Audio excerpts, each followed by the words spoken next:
Hi everyone, this is Omar with TravelSummary.com. In my last few videos, I've been going over all the changes to the Chase Sapphire Reserve card, including the increase in the annual fee and the benefits that have been added with regards to DoorDash and Lyft. I also did a detailed comparison video between the Chase Sapphire Reserve card and the American Express Platinum card to see which one may be more worth it for you depending on which categories you care about most.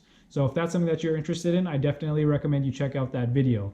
The last video was all about DoorDash and the benefits that have been added with regards to that, including the credit and the Dash Pass membership. This video is similar. It goes over all the benefits that have been added with regards to Lyft, and I've also included a lot of information that I've seen neglected on other websites and blogs and other videos that I think is extremely important to mention. So it may not be as straightforward as you may be thinking, so I definitely recommend you stay tuned and listen to the entire video. The first benefit that Chase has added to the Chase Sapphire Reserve card with regards to Lyft is 10x points on all Lyft purchases. As you recall, on the Chase Sapphire Reserve card, you earn 3x points on all travel purchases, including ride-sharing services like Lyft. So this represents an additional 7x points, bringing your total to 10x on every dollar spent. Now, the important caveat to mention, the one that I see that is neglected on most blogs and websites and other YouTube videos, is that 10x only applies after your $300 travel credit has been used. So let's say, for example, you're at the beginning of the year, like right now in January, you've not used any of your travel credit up yet, and you spend, let's say, all $300 on Lyft. All $300 of that money would get credited back to you, and unfortunately, you would not earn the 10x points. So you'd be giving up 3,000 points right off the bat. That is a significant amount to give up, and it's something that is important to know. So I think your 3x, or rather your $300 travel credit, would be better spent on airfare or hotels or something else, any other travel purchase that you can get out of the way first before you start spending on Lyft. So that is an important note to make. So try to make your 10x spend, your Lyft spend, after that first $300 has been used if you can. The second major benefit with regards to Lyft is the Lyft Pink membership. What this is a membership that Lyft normally sells to customers for $20 a month, and you get some significant benefits out of it if you ride Lyft on a regular basis. The first benefit that you get is 15% off of every Lyft ride that you take. Now, obviously, if you take Lyft a lot, then that's a lot of money that you could save. So for every $100, you get $15 off. That is a significant amount if you use ride sharing a lot. The next item that the Lyft Pink membership gets you is priority airport pickups. Now, this is a little bit vague, but they say that you'll get matched the closest driver that is available to you at an airport. This is only available in the US, but it could be something that's useful if you've ever used Lyft at an airport like I have, for example, at LAX. It takes a little bit of time for you to get matched to a driver or for that driver to get to you. So if you get any kind of priority, that will save you a little bit of time. There's no dollar savings in that, but again, it is a small benefit at least. The next item is going to be relaxed cancellations. And this is another item that I think is important to clear up, that other websites, blogs, and videos have not actually been, in my opinion, completely straightforward about. Now, what this is part of the Lyft Pink membership. It allows you relaxed cancellations, up to 3 cancellations per month. Now, usually that's where other blogs and videos stop describing that benefit, but it's a little bit more detailed and more nuanced than that. You're allowed to cancel up to 3 times as long as you rebook within 15 minutes. So you can't just do a straight cancellation. Now, I've been in situations before where maybe I'm with a group of people and we all need to disperse from there at the end of our event or whatever. We all call some kind of ride sharing service.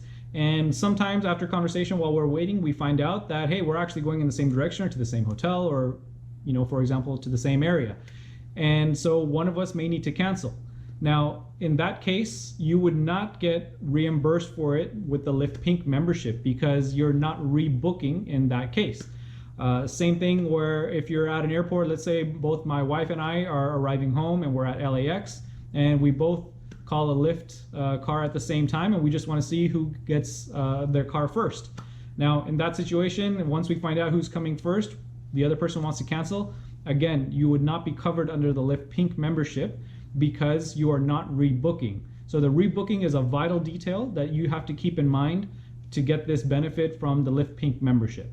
The next benefit of the Lyft Pink membership is 3 free 30-minute bike or scooter rides in markets that have them available. This is a monthly benefit. So if you happen to be in a place or live in a place that has these bikes or scooters, then you get 3 free rides for up to 30 minutes per month.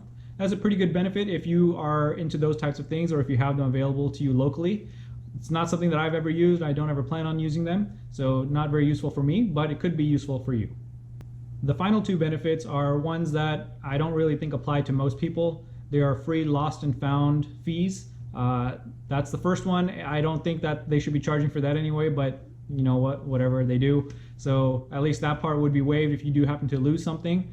And the last item would be surprise offers, quote unquote. I don't know what that means. They may send you something, they may not. So again, I don't put much into that one. So the main benefits again are the 15% off and the priority airport pickups. The other items you're probably not going to use very much. They could be useful in a pinch though. Before I move on to any other benefits, I want to point out that the Lyft Pink membership is only valid for 12 months. It is not an ongoing benefit of the Chase Sapphire Reserve card, or at least not right now. So you want to wait until you plan on using Lyft for the very next time to register for this Lyft Pink membership. So for example, I'm not using Lyft right now. I don't have any travel plans in the near future that would require me to use Lyft. So I'm not going to register just yet. But in April, I do have a big trip coming up where I do plan on using Lyft quite a lot. So I'm probably going to wait until that April trip before I register for this Lyft Pink membership. That way my 12-month clock starts in April rather than starting the clock now. And maybe next year I do need to use it again for the first few months of the year. I wouldn't have it available to me if I registered right now, but I would if I did wait until April. It just makes more sense. You can stand to gain or save a lot more money that way. The next item I want to discuss is benefits for authorized users. Now, as you recall from one of my previous videos, I mentioned that an authorized user can be added to your Chase Sapphire Reserve card for a total of $75 per card. Now, what that gets you is obviously the benefit of all their spend, so you'll earn points on any money that they spend, including the 3x on travel. You also get a Priority Pass Select membership for all those authorized users. Now, this is the one I think that can save you the most money and make that $75 worth it. If they visit lounges on a regular basis and make use of that restaurant credit that Priority Pass offers through the Chase membership, then that could easily pay back your $75 and then some each year.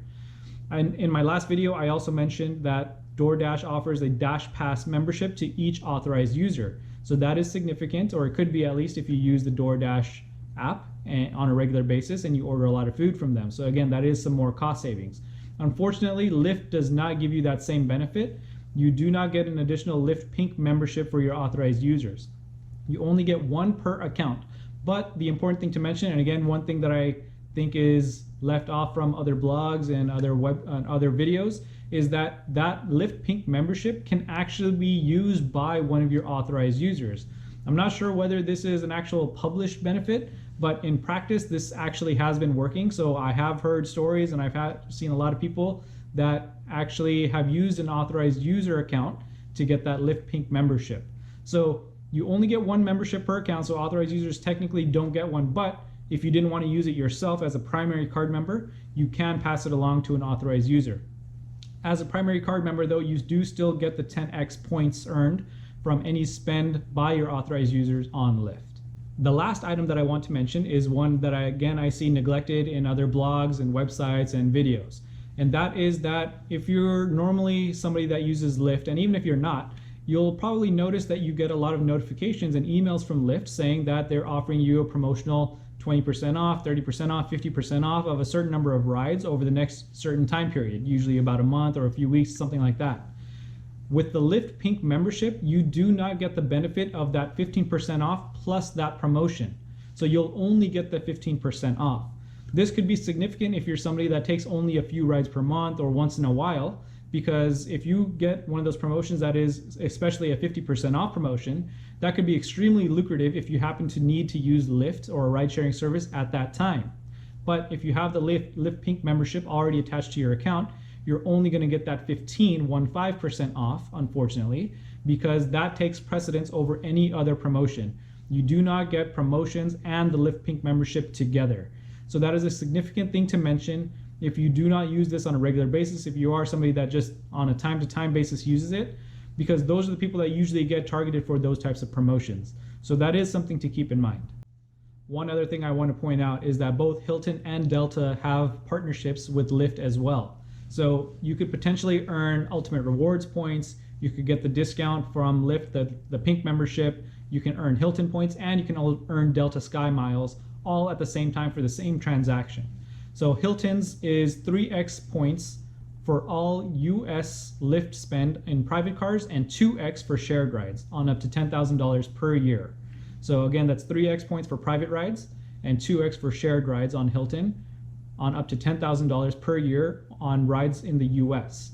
On Delta, it's 2x on airport rides, so rides taken from the airport, and 1x on all other Lyft spend in the US. So again, both Hilton and Delta have the requirement that the Lyft spend has to be in the US, and they are a little bit different, but you can earn both the Hilton points, you can earn the Delta Sky Miles on the same transaction, and again, that is in combination with the benefits that you get from Chase, including the 10x on all Lyft spend on the Sapphire Reserve card, and the 15% discount with the Lyft Pink membership. So you're looking at a total rebate when you look at the 15% discount, the value of those points, the 10x points, if you look at 1.5 cents each point, you're looking at least a 30% rebate when you combine the Hilton, Delta, Ultimate Rewards points, and the 15% discount.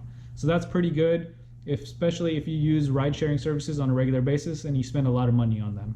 Well guys, that's it. I hope you found this video useful. I went over all the benefits to Lyft, and I would love to hear your thoughts as to whether you think these benefits are worth the increase in the annual fee that you're going to pay for the Chase Sapphire Reserve card.